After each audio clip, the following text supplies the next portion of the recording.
Hi friends, இன்றைக்கி நம்ம புடலங்காயை வச்சு சூப்பரான ஒரு கிரேவி செய்ய போகிறோம். இதுக்கு கடலைப்பருப்பு பாசிப்பருப்பு சம அளவு எடுத்துக்கணும். இது பெரிய வெங்காயம் 1 எடுத்து கட் பண்ணி வச்சுருக்கேன். ஒரு தக்காளி, பச்சை மிளகாய், பூண்டு இதெல்லாம் எடுத்துருக்கோம். இது எப்படி செய்கிறதுன்னு பார்க்கலாம் வாங்க. இப்போ இந்த கடலைப்பருப்பு பாசிப்பருப்பு இது ரெண்டுமா சேர்த்து ஒரு 50 கிராம் தான் எடுத்திருக்கேன். நான் இன்றைக்கி கொஞ்சமாக தான் செய்ய போகிறேன். இதை எடுத்து 2 முறை தண்ணி ஊற்றி கழுவிட்டு நம்ம குக்கரில் சேர்த்துக்கலாம். இப்போ ஸ்டவ் ஆன் பண்ணி 1 டம்ளர் தண்ணி ஊற்றி இந்த கழுவி வச்சுருக்கிற பருப்பை இதோடு சேர்த்துக்கலாம். இதுக்கு ஒரு தக்காளி கட் பண்ணி வச்சுருக்கேன், இது இதோடு சேர்த்துக்கலாம். 2 பல் பூண்டு, 2 பச்சை மிளகாய், கொஞ்சம் மஞ்சள் தூள், உப்பு கொஞ்சம் சேர்த்துக்கலாம். பருப்பு நல்லா கொதி வந்து வேகுது பாருங்கள். இந்த சமயத்தில் மூடி போட்டு விசில் போட்டுக்கலாம். 3 விசில் வந்ததும் இறக்கிக்கலாம். 3 விசில் வந்துருச்சு. இதை எடுத்து வச்சுட்டு நம்ம இந்த காயை வதக்கிக்கலாம். 2 ஸ்பூன் கிட்ட எண்ணெய் விட்டுக்கலாம். எண்ணெய் காஞ்சிருச்சு, கொஞ்சம் கடுகு போட்டுக்கலாம். கடுகு பொரிஞ்சிருச்சு, கொஞ்சம் கருவேப்பிலை இலைகள் போட்டு வெங்காயத்தை இதோடு சேர்த்துக்கலாம். பெரிய வெங்காயத்துக்கு பதில் சின்ன வெங்காயம் கூட சேர்த்துக்கலாம், இன்னும் ரொம்ப சுவையாக இருக்கும். இந்த வெங்காயத்தை கலந்து விட்டுட்டு நான் இதுக்கு ஒரு புடலங்காய் மட்டும் கட் பண்ணி எடுத்து வச்சுருக்கேன், இது இதோடு சேர்த்துக்கலாம். கொஞ்சமாக மஞ்சள் தூள் போட்டுட்டு 1/2 டீஸ்பூன் கிட்ட சில்லி பவுடர் சேர்த்துக்கலாம். சேர்த்துட்டு ஒரு 3/4 டீஸ்பூன் கொத்தமல்லி தூள், கொஞ்சமாக காய் வதங்கிறதுக்காக உப்பு சேர்த்துக்கலாம். அதை நல்லா கலந்து விட்டுக்கலாம். காய் ஒரு 2 நிமிஷத்துக்கு லோ ஃப்ளேமில் வச்சு வதங்கட்டும். இப்போ இந்த காய் ஒரு 2 நிமிஷத்துக்கு பக்கம் வதங்கிடுச்சு. இப்போ இதோட கொஞ்சம் தண்ணி சேர்த்துக்கலாம்.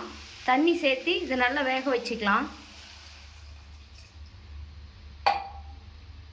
இது கொஞ்ச நேரம் வேகட்டும். அதுக்குள்ளே இது கொஞ்சம் தேங்காய் அரைச்சிட்டு வந்துடலாம். இதுக்கு நான் ஒரு 2 பீஸ் அளவு தேங்காய் ஸ்லைஸாக கட் பண்ணி எடுத்திருக்கேன்.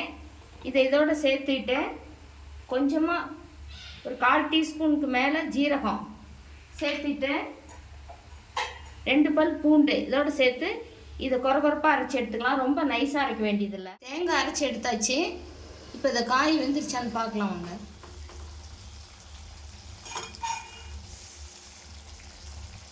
காய் 3/4 பாகம் வெந்திருக்கு. இப்போ இந்த தேங்காய் இதில் ஊற்றிக்கலாம். தேங்காய் இதோடு சேர்த்துக்கலாம்.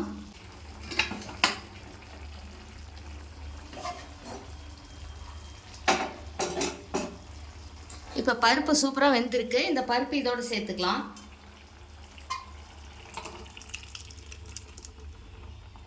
இந்த கடலைப்பருப்புலாம் முழுசாக இருக்குது, பாசிப்பருப்புலாம் நல்லா வெந்திருக்கு. இதில் தண்ணி ஊற்றி, நிறைய தண்ணி ஊற்ற வேண்டாம், இதில் கலந்துக்கலாம். இந்த தேங்காயில் கொஞ்சமாக ஜாரில் தண்ணி ஊற்றி, இதில் அதிகமாக தண்ணி வேண்டாம். இது கிரேவி கொஞ்சம் திக்காக இருந்தால் தான் நமக்கு நல்லாயிருக்கும். இந்த சமயத்தில் உப்பு சரி பார்த்துக்கிட்டு நம்ம கொஞ்சம் போட்டுக்கலாம். உப்பு சேர்த்துக்கலாம் கொஞ்சமாக, ஏன்னா ஏற்கனவே காயில் உப்பு போட்டிருக்கோம். அதனால் உப்பு எந்த அளவுக்கு வேணுமோ அது கொஞ்சமாக போட்டுக்கலாம். இந்த குழம்புக்கு தேவையான அளவுக்கு உப்பு சேர்த்துட்டு இது ஒரு 2லேருந்து 3 நிமிஷம் நல்லா வேகட்டும். இப்போ ஒரு 4 நிமிஷம் கிட்ட ஆகிடுச்சு. குழம்பு கொதித்து நல்லா ரெடி ஆகிடுச்சு. இது அதிக நேரம் நம்ம கொதிக்க விடக்கூடாது, ஏன்னா தேங்காய் அரைச்சி ஊற்றுனதுனால ஏற்கனவே பருப்பு வெந்திருக்கு. அதனால் ஒரு 3லேருந்து 4 நிமிஷம் இது கொதிச்சா போதும். இப்போ பாருங்கள், இந்த டைமில் நம்ம கொஞ்சமாக கொத்தமல்லி இலைகள் போட்டுட்டு இறக்கிடலாம்.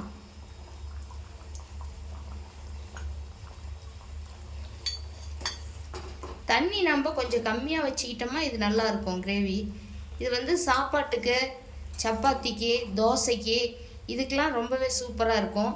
இது மாதிரி நீங்களும் ட்ரை பண்ணி பாருங்கள். ட்ரை பண்ணி பார்த்துட்டு இந்த வீடியோ பிடிச்சிருந்தால் லைக் பண்ணி ஷேர் பண்ணுங்கள், சப்ஸ்கிரைப் பண்ணுங்கள். தேங்க்யூ.